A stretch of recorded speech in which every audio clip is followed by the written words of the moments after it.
સ્વામિનારાયણ રે સ્વામીએ વાત કરી છે, આ લોકમાં બે દુઃખ છે, તે અન્ન વસ્ત્ર ન મળે કે ન પચે, ને તે વિનાનું દુઃખ તો અજ્ઞાનનું છે. બે દિવસથી આપણે આ ગુણાતીતાનંદ સ્વામીની વાતને સમજવા પ્રયત્ન કરીએ છીએ. તો સ્વામીએ એક સિદ્ધાંત આપી દીધો. સિદ્ધાંત એને કહેવાય કે જે દુનિયાની દરેક વ્યક્તિને લાગુ પડે. એ ભારતમાં રહેતો હોય એને લાગુ પડે, અને અમેરિકામાં રહેતા હોય એને પણ લાગુ પડે. એ ભણેલા હોય એને પણ લાગુ પડે, અને અભણ હોય એને પણ લાગુ પડે. એ બાળકને પણ લાગુ પડે, યુવાનને પણ લાગુ પડે, વૃદ્ધને પણ લાગુ પડે. એ પુરુષને પણ લાગુ પડે અને સ્ત્રીને પણ લાગુ પડે. એ ગૃહસ્થને પણ લાગુ પડે અને ત્યાગીને પણ લાગુ પડે. અને સતયુગમાં લાગુ પડે, ત્રેતામાં પડે, દ્વાપરમાં પડે, કલિયુગમાં પડે. બધા યુગમાં આ સિદ્ધાંત બધાને લાગુ પડે, એને સિદ્ધાંત કહેવાય. તો એવી એક વાત સ્વામી આપણને સમજાવી છે કે આપણે આ વાત આપણા દુઃખને ટાળવા માટે સમજવાની છે. ઘણી વખત શું થતું હોય છે, આપણે કથા વાર્તા જ્યારે જ્યારે થાય, મોટા ભાગે આપણે કથાને મનોરંજન તરીકે લેતા હોઈએ છીએ. મનોરંજન કે બહુ સારી વાતો થઈ, પછી કે શું વાતો થઈ એ ખબર નથી, મજા બહુ આવી એટલું ખાલી કે. જેમ પેલા સંતો દ્રષ્ટાંત આપે છે ને કે છોકરો બીમાર પડ્યો, પછી છે ને ડોક્ટરે દવા આપી, તો દવા ટીકડી આપે ને ગોળી, તો કડવી હોય ને, કડવી ખાવાની મજા આવે નહીં. એટલે જે પિન્ટુ હતો એની મમ્મી એને કીધું કે પિન્ટુ ગોળી લેવાની જ તારે. એ કે હું નહીં લઉં. બહુ પ્રયત્ન કર્યો પણ પિન્ટુ ગોળી ખાવા તૈયાર થયો નહીં. એટલે એની મમ્મીએ શું કર્યું કે બજારમાંથી છે ને પેંડા લઈ આવી. પેંડા બહુ ભાવે પિન્ટુને, એટલે પછી એને શું કર્યું કે એક પેંડો છે ને પિન્ટુને ખબર ન પડે ને એવી રીતે તોડી અને એની અંદર ગોળી ફિટ કરી દીધી, અને પછી પેંડો પાછો વાળી દીધો. પછી કે પિન્ટુ અહીંયા આવતો, એટલે પિન્ટુ રમતો રમતો આવ્યો. એની મમ્મી કે લે તારે પેંડો ખાવો છે? હા. ફટ દઈને પેંડો લઈ લીધો અને દોડતો દોડતો બહાર જતો રહ્યો. પછી 20 મિનિટ પછી પાછો આવ્યો, ત્યારે મમ્મીએ પૂછ્યું કે પિન્ટુ પેંડો ખાઈ ગયો તું? એ કે હા મમ્મી પેંડો તો ખાઈ ગયો, પણ અંદર એક ઠળિયો હતો, તે ઠળિયો મેં ફેંકી દીધો. હવે ઠળિયા માટે તો પેંડો હતો, બરાબર ને? હા, ઠળિયો ફેંકી દીધો અને પેંડો ખાધો. એ કામ કરે એમ છે ને કથાને આપણે મનોરંજન તરીકે લઈએ છીએ કે બહુ મજા બહુ આવી, એવું નહીં. ઘણી વખત આપણે શું કરીએ છીએ, કથાને બીજા ઉપર નાખીએ છીએ. ટીવીની વાત થાય ને, જો આ પેલાના ઉપર વાત થઈ, જરા કંઈક નવરાત્રિની વાત થઈ ને, આ જો ઓલા ઉપર વાત થઈ. હવે એમાંથી ઘણું આપણા ઉપર હોય પણ એને આપણે લઈએ નહીં. આખી કથામાંથી આપણી વૃત્તિ એ હોય કોના ઉપર આ વાત થાય છે, અને આપણે કોકના ઉપર ગાળીઓ નાખતા થઈ જઈએ. એ કથા પણ લાભદાયી થતી નથી.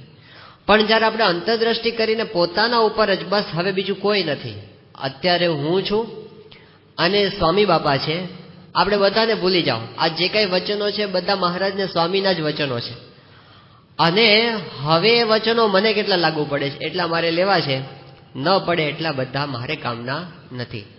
આને શ્રીજી મહારાજે મનન કીધું છે કે આપણે કથા સાંભળીએ એમાંથી જેટલા શબ્દો પોતાને લાગુ પડતા હોય એટલા એમાંથી લઈ લેવા. કથા તો 1.5 કલાક થાય, પણ આપણા માટે એમાંથી ખાલી 10 જ મિનિટનું કામનું હોય, એ 10 મિનિટનું વીણી લેવું ને એનું નામ મનન કહેવાય. અત્યારે આપણે બેઠા છીએ 9:35 થઈ છે.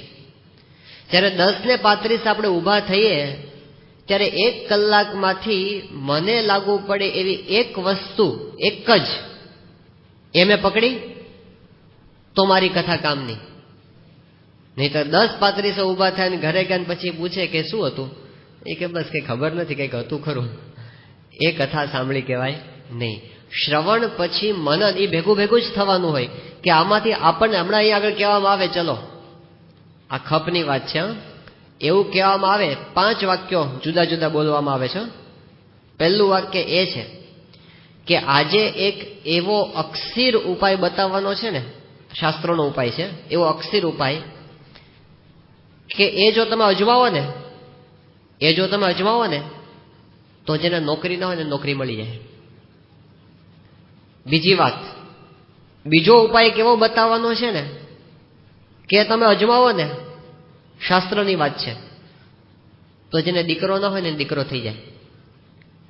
ત્રીજી વાત, આજે એવી વાત આપણે શીખવાના છીએ બાળકો કે જેને પરીક્ષામાં 60% આવતા હોય ને એ આ વાત સાંભળે ને તો એને 90% આવી જાય.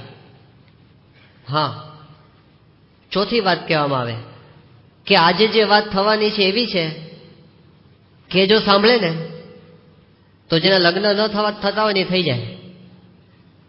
અને પાંચમી વાત એવી છે કે આજની વાત સાંભળીને જો જાય તો ઘરમાં પતિ પત્નીના ઝઘડા હોય ને એ બંધ થઈ જાય.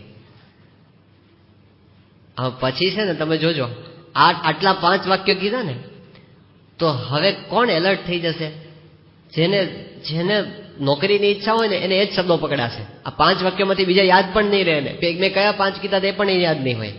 એને ઓલું યાદ હશે કે આ તો એવી કંઈક વાત આવવાની છે આપણા કામની છે, આપણને કામની લાગીએ. અને કામની લાગે એટલે માણસના કાન સરવાર થઈ જ જાય. સામાન્યમાં સામાન્ય પ્રશ્ન, અરે શરદી મટાડવાની વાત તમે કરો ને તો જેને શરદી હોય ને તરત કાન સરવા થઈ જાય.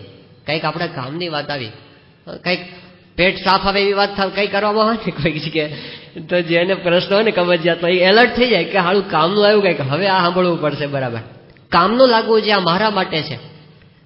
તો અત્યારે આપણે એ રીતે ગ્રહણ કરવા માંગીએ છીએ ગુણાતીતાનંદ સ્વામીનો ઉપદેશ.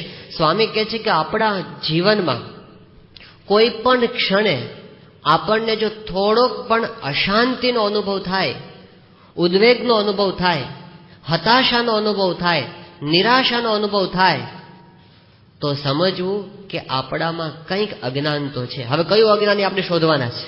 આ પ્રોસેસ એની ચાલે છે કે કયા અજ્ઞાનનો ભોગ હું બની ગયો છું અને અજ્ઞાનને ટાળવા માટેનો ઉપાય છે જ્ઞાન. એની પ્રક્રિયા આપણે ગઈકાલથી સમજવાની કોશિશ કરતા હતા. 5 પ્રકારના જ્ઞાન આપણને ગુણાતીતાનંદ સ્વામી સમજાવવાના છે હવે જે 4 દિવસ બાકી છે એની અંદર. પહેલું, ભગવાનને જેમ છે એમ સમજવા. બીજું, પોતાને જેમ છે તેમ સમજવું. ત્રીજું, જગતને જેમ છે એમ સમજવું. ચોથું, ભગવાનના ભક્તોને જેમ છે એમ સમજવા.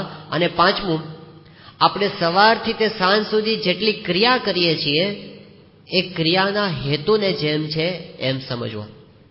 જેમ છે એમ, આપણે જેમ છે એમ નથી સમજતા એ અજ્ઞાન છે, જેમ છે એમ સમજવું એ જ્ઞાન છે.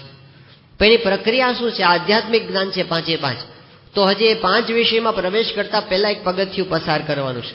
અને એ પગથિયું આપણે ગઈકાલે એનો પ્રારંભ કર્યો હતો કે આધ્યાત્મિક જ્ઞાન માત્ર એવું છે, એમાં પ્રવેશ કરવા માટે પહેલા એક મહત્વનું પગથિયું ચડવું પડે છે.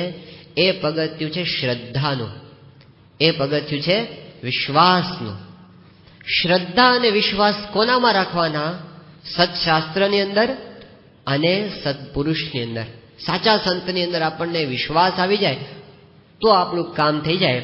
એ વાત શ્રીજી મહારાજે ગરડા અંત્યના 27મા વચનામૃતની અંદર વાત કરી. મહારાજ કીધું ભગવાનના સ્વરૂપનું જ્ઞાન થાય કેવી રીતે?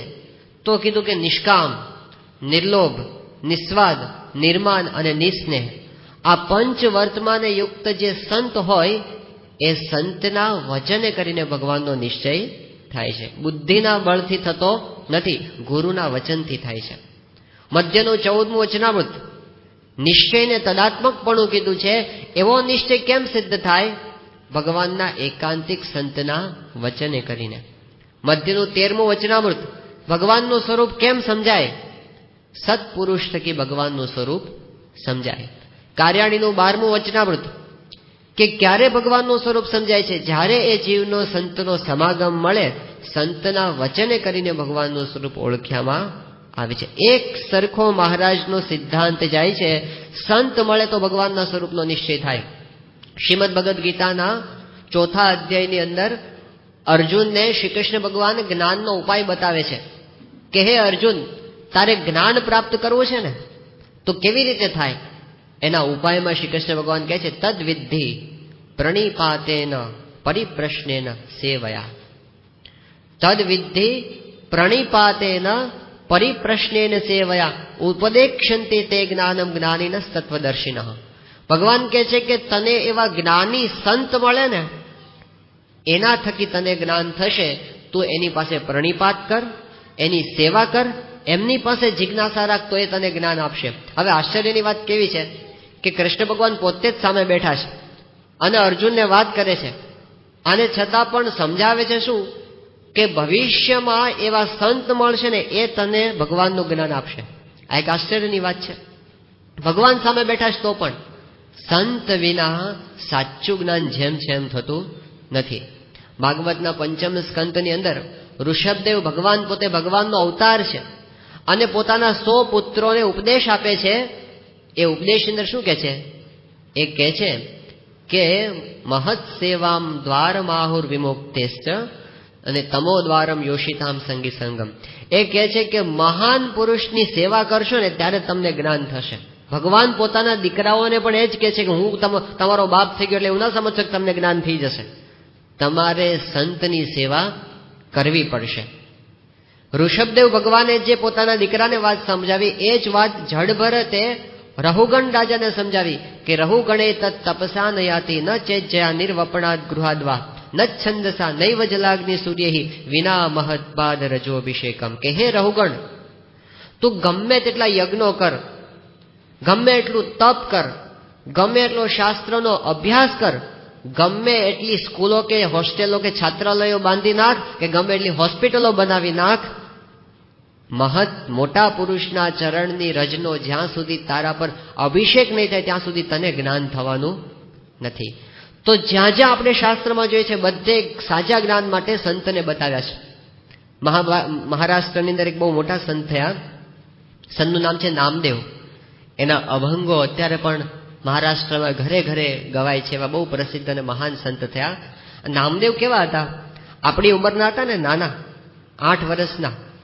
ત્યારથી એ નામદેવ ભગવાનની સાથે વાતો કરતા. મૂર્તિ હોય ને ભગવાનની, તો એની પાસે બેસે, પછી આમ થાળ ધરાવે અને પછી ભગવાનને કહે કે જો તમારે ખાવું જ પડશે તો ભગવાન ખાય એની સામે, થાળમાંથી જમે અને પછી વાતો કરે કે આજે સ્કૂલમાં શું ભણ્યા હતા, આવું ભણ્યા હતા. એ બધી વાતો ભગવાનની સાથે થાય, એની સાથે રમે. એટલી બધી એની ભક્તિ હતી નામદેવની. આખા મહારાષ્ટ્રમાં એની પ્રસિદ્ધિ હતી. વિઠોબાનું મંદિર છે ત્યાં પંઢરપુરની અંદર, એ મૂર્તિ સાથે પોતે વાતો કરતા. એ નામદેવના સમકાલીન એ વખતના સંતો હતા આવંઢી ગામની અંદર, એ પણ બહુ પ્રસિદ્ધ હતા. એક હતા સંત જ્ઞાનેશ્વર, બીજા હતા ગોરો કુંભાર, ત્રીજા હતા જાનબાઈ, ચોથા હતા મુક્તાબાઈ. આ બધા જે સંતો હતા ને બધા બહુ મહાન ભક્તો હતા, બધા જ સમકાલીન હતા એક સાથે. અને આવંઢી ગામમાં બધા એક સાથે રહેતા હતા, ખાલી નામદેવ પોતે દૂર રહેતા હતા.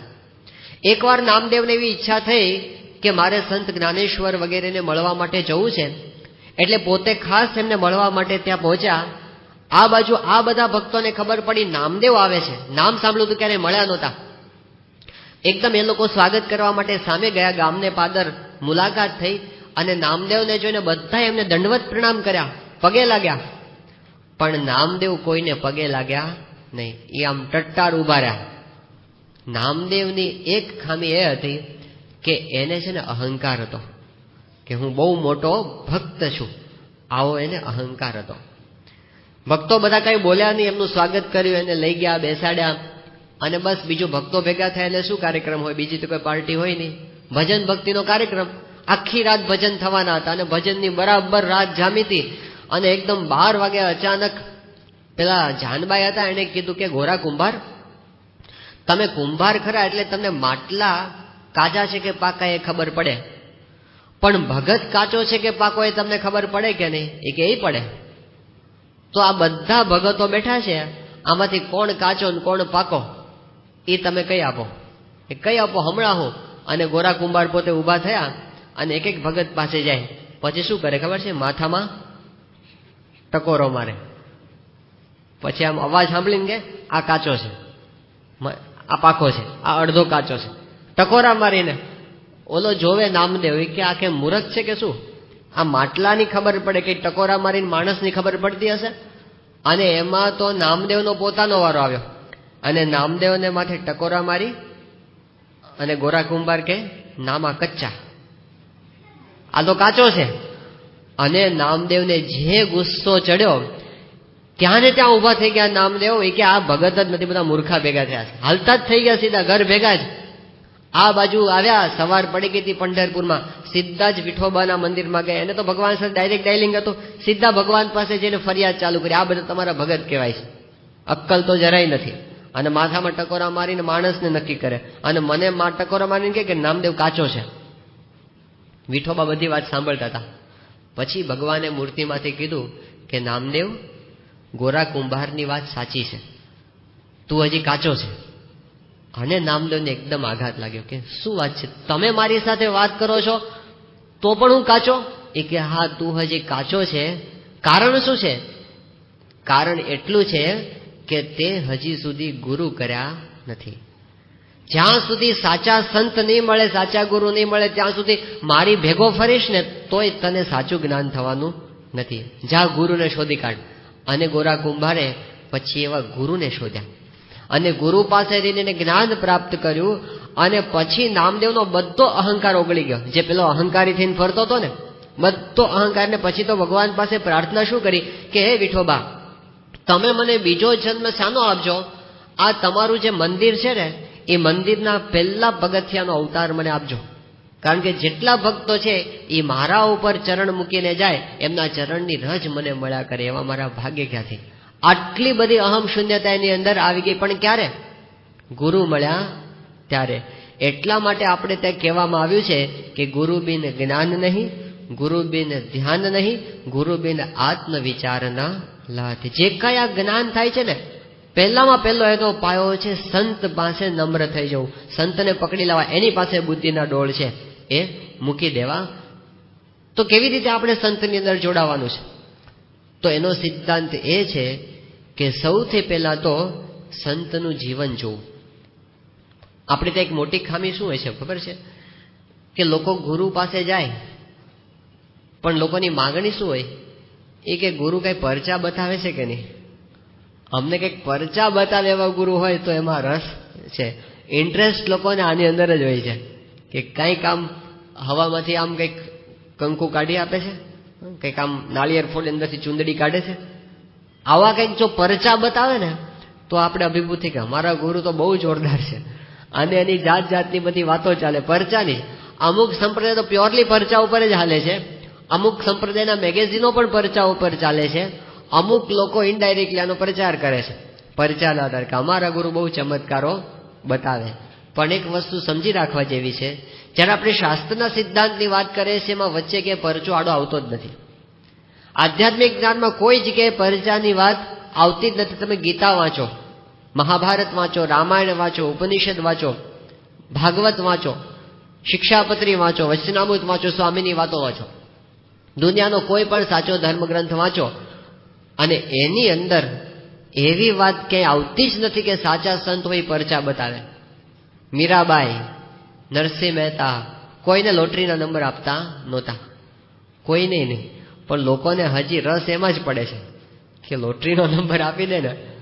યોગી બાપાનો પ્રસંગ ખબર છે ને? યોગી બાપા પાસે પેલા આવ્યો હતો, એ કે બાપજી એક નંબર આપો. એ આંકડા પેલા વરલી મટકા ચાલે છે ને, એ વખતે અમેરિકન ફીચર ચાલતા હતા. એક આંકડો આપી દો. યોગી બાપા તો આંકડામાં સમજે જ નહીં આ શું વાત કરે. યોગી બાપા કે અમે આંકડા બાકડા નથી આપતા, અમે તો આશીર્વાદ, લો આશીર્વાદ છે એમ કરીને ધબ્બો માર્યો. એટલે પેલા કે આવા મોટા સંત હોય ને, એ મોઢેથી ન કે પણ નંબર એમને આપી દે. આપણને નંબર આપી દીધો. શું નંબર આપ્યો? ધબ્બો માર્યો ને, ઈશારામાં નંબર આપ્યો, 5 નંબર. એટલે જઈને એ કે બસ આવતીકાલે જ કરોડપતિ થઈ જશું આપણે. અને પંજા ઉપર બધું પોતાનું જેટલું હતું એટલું મૂકી દીધું, બેંક બેલેન્સ ખાલી કર્યું ને બીજાના ઉછીના લઈને બરાબર પંજા ઉપર બધું લગાડી દીધું. બીજે દિવસે આવો સત્તો. અને બાપા પાસે આવીને ધ્રુસકે રડે કે બાપા હું તો પાયમાલ થઈ ગયો, ખલાસ. શું થયું ગુરુ તમને? કે તમે ગઈકાલે મને પંજો નહોતો આપ્યો. એ મેં ક્યાં આપ્યો તો? કે તમે મને પેલો ધબ્બો માર્યો એટલે મને એમ કે પંજો આવ્યો, એટલે મેં પંજા ઉપર બધું લગાડી દીધું. બાપા કે પછી શું થયું? કે પછી પંજાને બદલે આવ્યો સત્તો. તે બાપા કે એમાં તો 2 વધારે આવ્યા કહેવાય. તો કે આમાં વધારે ન હાલે, આ તો મારું બધું જતું રહ્યું. પછી યોગી બાપાને બધું સમજાય કે બાપા આ તો બધી જુગારની વાતો કરે છે. યોગી હવે કે એમ એવું છે? પછી બાપા કે આવું કોઈ દિવસ કરવું નહીં. પછી બાપાએ બધાને ઉપદેશ આપ્યો અને પછી આશીર્વાદ આપ્યા કે આશીર્વાદ છે, જાઓ હરિભક્તોને બધાને આશીર્વાદ છે, હરિભક્તો હોય ને કોઈ દિવસ લોટરી લાગે જ નહીં. આ એમ આશીર્વાદ છે એટલે છે ને કોઈએ પ્રયત્ન કરવો નહીં, કારણ કે યોગી બાપાએ આશીર્વાદ આપી દીધા છે કે હરિભક્તને લોટરી લાગશે ને એને જો ભૂલમાં લાગી જાય ને તો સમજવાનો હરિભક્ત થયા નથી, કારણ કે એમણે તો ના પાડી છે આપણને. એટલે આ બધી વાતની અંદર ક્યારેય સંત પડતા જ નથી. એ સંતનું લક્ષણ નથી કે જેની અંદર પંજા સત્તા પોતે ગાડીને બતાવે, જા બચ્ચા તેરા એસા હો જાયગા, એને પ્રચારનું સાધન બનાવે, એવું ક્યારેય કરતા નથી. એ સમજવાનું. તો એનો આગ્રહ છે. જેમ આપણે સાંભળીએ છીએ પ્રસંગ, રામકૃષ્ણ પરમહંસ છે એ પોતે ગંગા નદીના તટ પર બેઠા હતા, હુબલીના કિનારે, અને એક માણસ એમની પાસે આવ્યો અને સિદ્ધ થઈને આવ્યો હતો, અને રામકૃષ્ણ પરમહંસની કીર્તિ એમને સાંભળી હતી. એટલે પરમહંસને કીધું, પરમહંસ દેવ તમે બહુ મોટા કહેવાઓ છો, પણ તમને કઈ ચમત્કાર આવડે છે? પરમહંસ દેવ કે અમને કઈ ચમત્કાર આવડતા નથી. તો કે જો હું તમને ચમત્કાર દેખાડું. અને રામકૃષ્ણ પરમહંસની નજર સામે એ માણસ પાણી ઉપર ચાલતા ચાલતા સામે પાઠી ગયો અને પાણી ઉપર ચાલીને પાછો આવ્યો. આમાં અહોભાવ થઈ જાય કે નહીં? આપણે અત્યારે જોઈએ તો પણ બોલો, આપણે આટલા બેઠા છીએ ને, આપણે હલી જઈએ. આવું કોઈક બતાવે ને તો. રામકૃષ્ણ પરમહંસ બધું જોયું, બેઠા હતા શાંતિથી. પેલા માણસે કીધું કે જોયું મેં આ કર્યું? એટલે રામકૃષ્ણ પરમહંસે પૂછ્યું કે આની પાછળ કેટલી મહેનત કરી તે? કે 30 વર્ષ સુધી મેં સાધના કરી છે આ પાણી ઉપર ચાલવાની સિદ્ધિ પ્રાપ્ત કરવા માટે. મેં 30 વર્ષની સાધના કરી છે. રામકૃષ્ણ પરમહંસ બોલ્યા કે 30 વર્ષમાં 2 આનાનું કામ કર્યું. અહીંથી હોડીમાં બેસીને સામે કાંઠે જવું હોય ને તો 1 આનો થાય, ત્યાંથી પાછા આવવું હોય ને તો બીજો આનો થાય. આ 2 આનાનું કામ તે કર્યું. બાકી આ પરચાથી નહીં તને શાંતિ થાય, તારી વાસના નહીં ટળે, તારું કલ્યાણ નહીં થાય, તને ભગવાન નહીં મળે, અને બીજા અમથા હજારોને તું ખોટા રવાડે ચડાવીશ. આ થાય છે પરચા પરચીની અંદર. એક પ્રકારનો સ્ટન્ટ છે, એક પ્રકારનું આ જાદુગરનું આપણે શું જોઈએ છે? એવું જ છે ને. જો એવું જ હોય, પરચાથી કોઈ ભગવાન થઈ જતો હોય તો ઘરે ઘર જાદુગર કેલાલની મૂર્તિઓની આરતી ઉતરતી હોત. પણ એને નક્કી કરી નાખ્યું કે હું તો એક પ્રકારનો જાદુગર છું. અને કેટલાક લોકો શું કરે છે, આવી વિદ્યાનો ઉપયોગ કરીને પોતે પોતાને ભગવાન કેવડાવે છે. એ છે એક વર્ગ આખો, અને લોકો એની પાછળ તણાય છે. કંઈક તમે બતાવી દો ને આવું, અને તમારે જાજુ પ્રયત્ન કરવાની જરૂર નથી. તમારે છે ને 25-50 જણને આશીર્વાદ આપી દેવાના, 2-4 ને ફળી જશે અને કામ હાલશે. અમારે છે ને ત્યાં સારંગપુરની અંદર આજથી લગભગ 14-15 વર્ષ પહેલાનો પ્રસંગ છે.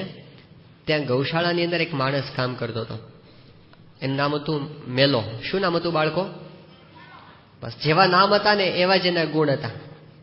એટલે શું છે, એ ક્યારે નાતો તો કોઈને ખબર નથી, લગભગ નહીં નાતો હોય, પણ ભજન બહુ સારા ગાય. એટલે જયારે આમ અમારી સંતોની રાતની સભા થાય ને ત્યારે ભજન ગાવા ક્યારેક ક્યારેક આવે, અને બહુ ઊંચા સાદે ભજન ગાય, તારા આત્માને ઓળખ્યા વિના ને એવા બધા દેશી ઢાળના ભજન હોય ને, સરસ ગાતો. પણ એક વખત એવું થયું કે મેલો ક્યાંક જતો રહ્યો. હવે મંદિરમાંથી ક્યાં ગયો કોઈને કઈ ખબર પડી નહીં. અને ત્યાર પછી તો 3-4 વર્ષ પછી એક વખત એવો પ્રસંગ બન્યો કે મંદિરના કેમ્પસમાં એક યાત્રાની બસ આવી બહારથી. એમાંથી 50-60 જેટલા યાત્રાળુઓ છે ઉતર્યા, અને પછી ઉપર ઠાકોરજી પાસે દર્શન કરવા માટે ગયા. ત્યાંથી નીચે ઉતરીને પછી આ બાજુ રસોડા બાજુ બધા જતા હતા. એમાં એક મહાત્મા હતા, અલ્ફી પહેરી હતી ભગવા રંગની, માથે જટા હતી, લાંબી દાઢી હતી, આટલી મૂછો હતી, ગળામાં રુદ્રાક્ષની માળા હતી, હાથમાં પેલા રુદ્રાક્ષના પેલા આમ બાંધેલા હતા, અહીં આગળ બાંધેલા હતા, અને આમ આવ્યા આપણું જે ઓફિસ છે ને ત્યાં આગળ. અને ત્યાં આપણા સારંગપુરમાં બગીચો સંભાળનાર સંત છે ઘનશ્યામ પ્રકાશ સ્વામી, એ ત્યાં બેઠા હતા. એટલે એની પાસે આવીને કીધું એકદમ કે સ્વામી જય સ્વામિનારાયણ. એટલે ઘનશ્યામ પ્રકાશ સ્વામી ઉભા થઈ ગયા. એમણે કીધું કે પધારો, જય સ્વામિનારાયણ, ક્યાંથી આવો છો? એટલે પેલા મહાત્મા બોલાય કે સ્વામી મને ન ઓળખ્યો? એ કે ના, ઓળખાણ ના પડી. એ કે હું મેલો. તો તારે આ બધું શું છે? એ કે સ્વામી મારો તો છે ને હવે આશ્રમ ચાલે છે, અને આ બધા મારા શિષ્યો છે, એને હું યાત્રા કરાવવા નીકળ્યો છું, એટલે સારંગપુર લઈ આવ્યો છું આપણા મંદિરમાં. તે ઘનશ્યામ પ્રકાશ સ્વામી દાઢી પકડી એની કે આ હું ધંધા થયા એ કે સ્વામી રહેવા દો, હવે હું ગુરુ છું, હવે આવું ના કરશો. આટલું સહેલું છે. કોઈને જો ઈચ્છા થાય ને, અને આ ધંધામાં કોઈ દિવસ મંદી નહીં આવે એની ગેરંટી. બીજા બધામાં આવશે, હીરામાં આવશે, કદાચ ના આવે એવી આપણે આશા રાખીએ. પણ એવા પ્રશ્ન ખરો, આમાં કોઈ દિવસ કોઈ ગેરંટી, કોઈ દિવસ તમને મંદી નડવાની નથી. એટલો સરસ બિઝનેસ છે. આવું શીખી જવાનું. શું કરવાનું? થોડુંક આમ દાઢી વધારવાની આવું કરવાનું અને થોડાક આશીર્વાદ આપતા શીખી જવાનું. જા બચ્ચા તેરા હો જાયગા, કહી જ દેવાનું, મૂંઝાવાનું નહીં. અને જો 2-4 જણનું થઈ ગયું એટલે તમારી ભક્તિ છે એ ચાલશે. એક લેખકે પોતાનો પ્રસંગ લખેલો છે, બનેલો પ્રસંગ છે. એ કે હું બોટાદથી રેલવે સ્ટેશનથી મારે જવાનું હતું ભાવનગર, અને હું ટિકિટ બારી માટે લાઈનમાં ઊભો હતો, અને મારી આગળ એક મહાત્મા, એ પોતે ટિકિટની લાઈનમાં જ ઊભા હતા, અને મારી નજર સામે એણે ટિકિટ બારી પરથી બોટાદથી ભાવનગરની 32 ટિકિટો ખરીદી. પછી મારો વારો હતો, એટલે પછી હું મારી ટિકિટ લઈને ગયો કમ્પાર્ટમેન્ટમાં, અને બેઠો. ત્યાં તો પેલા મહાત્મા પણ ત્યાં જ આવીને બેઠા, જોગાનું જોગ. હવે મને એમ કે એનો સંઘ તો બહુ મોટો હશે, 32 જણ, પણ કોઈ દેખાય જ નહીં, એકલા જ હતા. મને થયું કે આટલી બધી ટિકિટો કોના માટે ખરીદી હશે, કે આગળના સ્ટેશન પરથી કોઈક બેહવાનું હશે, એટલે આપણે તો બેસી રહ્યા. પછી થોડુંક સમય થયો અને કોઈ આવ્યું નહીં. એમ કરતા કરતા તો ભાવનગર આવી ગયું, અને ભાવનગર રેલવે સ્ટેશન પર બધા ઉતરતા હતા, અને અમે બધા ઉતર્યા. અને પછી ત્યાં આખી ટ્રેન ઉતરતી હોય એટલે તો મોટો સમુદાય હોય. ટિકિટ ચેકર ત્યાં પેલું ઊભો બધાની ટિકિટો માગતો હતો. એમાં આગળ મહાત્મા આવ્યા અને ટિકિટ ચેકરે ટિકિટ માગી. એટલે પેલા એકદમ આમ હિન્દીમાં જરા ગુસ્સો કરીને કે બચ્ચા, હમ તો મહાત્મા હૈ, હમ ટિકિટ બિકિટ में हम कुछ नहीं जानते. એટલે પેલાને જરા આવી રીતે બોલા એટલે વધારે ગુસ્સો ચડ્યો. એ કે તમારે જેવા બહુ ખુદા બક્ષો ફરે છે, ટિકિટ હોય તો લાવો, નહીં તમારે પગલાં લેવા પડશે. પેલો કે હમે ટિકિટ બિકિટમાં કુછ પતા નહીં. અને પેલા હામે થયા, અને એમાંથી ઝઘડો થયો, ને એમાંથી બોલાચાલી થઈને પેલો હારે નહીં, ને એટલી બધી આમ થઈ ગઈ તો તમાશાનું તેડું હોય નહીં, 100-150 માણસો ભેગા થઈ ગયા. અને બરાબર માણસો ભેગા થાય એટલે પેલા મહાત્મા હતા ને એને કીધું, બચ્ચા ક્યાં તારે કોઈ ટિકિટ ચાહીએ? એને હાથ ઊંચા કર્યા હવામાં, અને બધા જો હાથમાં તો કશું હતું જ નહીં. ટિકિટ ચાહીએ, લે એ ટિકિટ. અને આકાશમાંથી 32 ટિકિટનો ઢગલો, અને એકદમ પેલો ટીસી પગમાં પડી ગયો. અને પછી તો બીજા બધા પગે લાગવા માંડ્યા, અને એની ભક્તિ છે એ શરૂ થઈ ગઈ. આ બનેલો પ્રસંગ છે. આવા સ્ટન્ટ પણ થાય છે. એક દક્ષિણ ભારતના બહુ પ્રસિદ્ધ મહાત્મા મુંબઈ પધાર્યા હતા, અને એક ફિલ્મના એક્ટરના ઘરે એમનો ઉતારો હતો, અને બધા એના લેવલના જ બધા માણસો અમે બેઠા હોય. અને એમાં પેલા જે એક્ટર હતા એમના બેન આવ્યા, પગે લાગ્યા, અને આ મહાત્મા હતા એને હવામાં હાથ ફેર્યો, અને હાથમાં વીંટી આવી ગઈ સોનાની. લે બચ્ચા. પેલા તો લોકો આ જોઈ જ રહ્યા, બાબાજી ને ક્યાં ચમત્કાર દિખાયા, હવા में हाथ घुमाया और अंगूठी निकाल कर दे दी. એટલે પેલી વીંટી લીધી પેલી બાઈએ, અને પછી છે ને એને પોતાની પર્સમાંથી ઓટોગ્રાફ બુક કાઢી, પેલી સહી કરવાની હોય ને, અને બાબાજી જરા આપકે હસ્તાક્ષર દે દીજીએ इसमें. એટલે